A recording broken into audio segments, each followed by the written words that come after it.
Ils ont pris Alger pour l'or et effacé l'histoire pour le garder.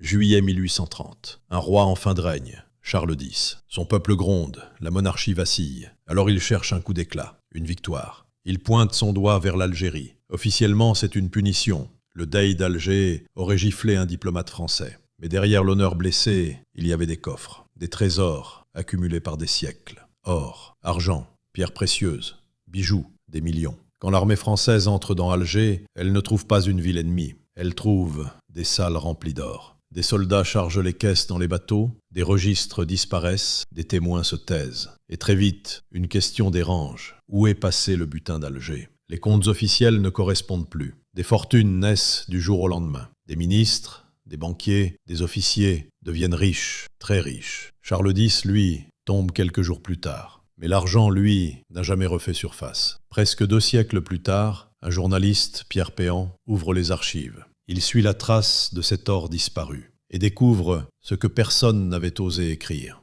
La conquête d'Alger n'était pas un acte de gloire, mais un vol d'État maquillé en guerre sainte. Ce trésor aurait financé des campagnes politiques, acheté des fidélités, bâti des empires privés. Et l'histoire, elle, a préféré oublier. Parce qu'au fond, chaque empire commence rarement par une idée. Souvent, il commence par un pillage.